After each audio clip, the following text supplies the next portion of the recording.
No warm-up, no how are you doing, just bam, right to the point. And you know what? It's designed to be a wake-up call, to really make you stop and think. So what does that even mean, wasting your life? Well, the core idea here is that so many of us spend our most precious resource. I'm talking about our time, our focus, our energy, chasing approval from people who will just never get it. They don't have the same drive. Hunger.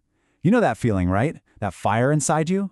Well, trying to explain that feeling to someone who is totally comfortable, who's not hungry, it's completely pointless. You're basically just watering down your own fire.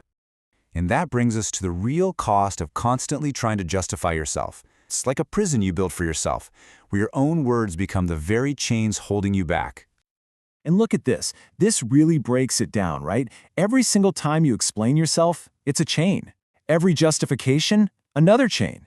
Every time you're begging someone to just understand, you're literally forging the chains yourself. And their opinions, they become these cold, hard walls of your own personal prison. You can't talk your way through a wall. So here's the question the text throws right at you. I mean, this is a moment for some real, honest self-reflection. Are you playing small? Are you shrinking yourself down just to make other people comfortable? Are your decisions coming from your own ambition, or are they coming from a fear of making others feel bad about their own lack of it? This chart just lays it out so clearly. You've got two ways to go. On one side, you have the old way, explaining, justifying, pleading, shrinking. It's all about seeking permission. But on the other side, that's the hunter's way. It's active, it's decisive, it's about taking, creating, breaking, and conquering.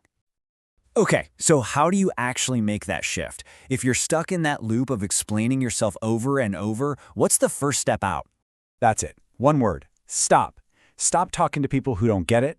Stop trying to make them understand. The source says this right here. This is the turning point. It's not a slow fade. It's a hard pivot away from wasting all that energy. And making that pivot means you have to start thinking about your ambition, your focus, your time as sacred energy. Seriously, it's not this endless well you can just draw from. It is the literal fuel for your fire.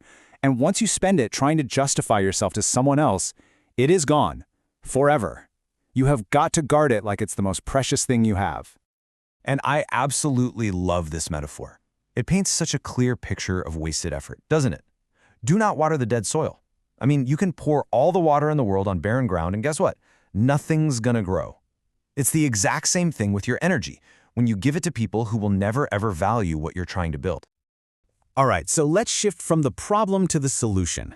Let's see how all this builds into a completely new identity. Because this isn't just about kicking a bad habit. No, this is about becoming something else entirely. It's about becoming the hunter. And this gets to the fundamental law of this whole mindset. You see, the world, it just doesn't care about your explanations. It doesn't reward your justifications.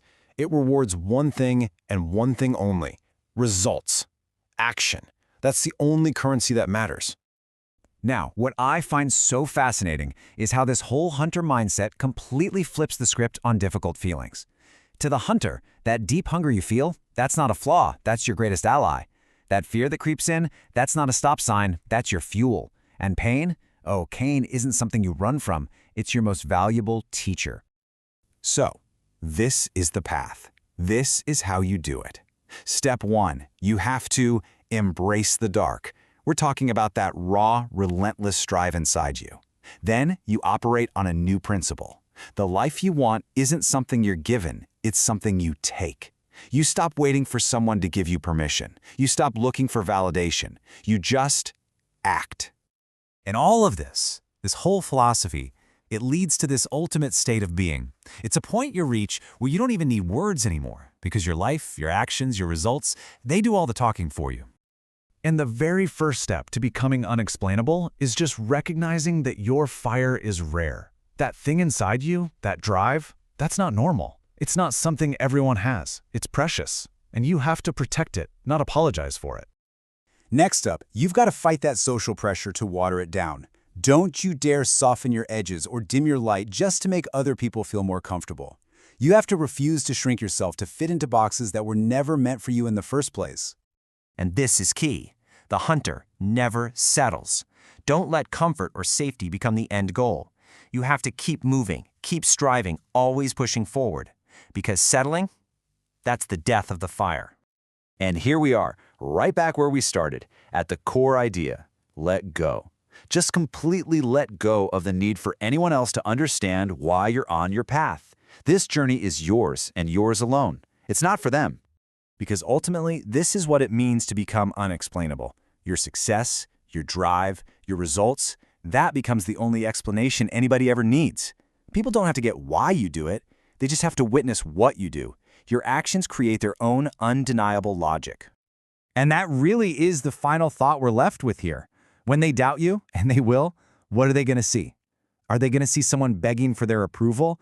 Or are they going to see the undeniable results of a fire they could never, ever understand? According to this philosophy, that choice is 100% yours.